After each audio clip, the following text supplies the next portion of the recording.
Hello and welcome back to another edition of Check It Out. Okay friends, today's video I'm going to do an unboxing and a review of this Cascade tower fan. This is the 40-inch tall, comes remote control. It's absolutely awesome. How do I know that already? Because I already own two of them and I just bought two more. So I'll put a link down in the description I purchased these from and some more details about these guys. But let's go ahead and open one up. Okay, here's everything that came in the box. So there's the tower right here. Now these do have a little bit of assembly. These two pieces right here are the base, and I'll show you how to put those together in a minute. We've got our instructions.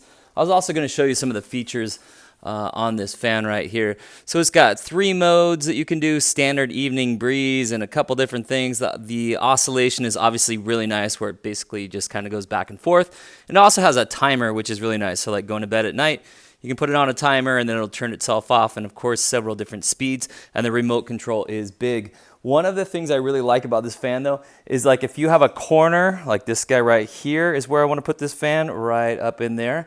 And it really is out of the way, but still works incredibly well. All right, let's go ahead and put this guy together. So here's the instructions, and it's really pretty simple. We're just gonna put these two half pieces together, and we're gonna put 4 screws to hold them together, put that little wire through, and then it kind of all snaps into place. And it does come together pretty firm, so it's reasonably well built.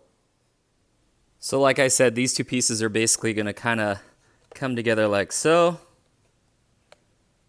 Next, I'm gonna feed the cord through that hole. Okay, and now I have it resting upside down on the stand, and I'm just gonna go ahead and put in the 4 screws.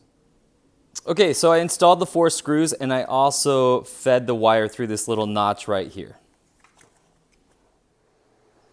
Okay, that's it on the setup. I've plugged it in, and again, this is a little corner I have, and this is a real space saver. So this tight little area next to my couch, and I've got it turned on right here. Here's my remote control, and I can turn it to oscillation. Going back and forth, and of course I can change the wind speed. I can put it on that timer. So an awesome, awesome little unit. Like I said, check out the links below. You can learn some more and check this guy out online. All right, friends, listen, I hope you enjoyed this video. If you did, give it a thumbs up, subscribe to the channel, and we'll see you next time. All right, have a great day. Bye for now.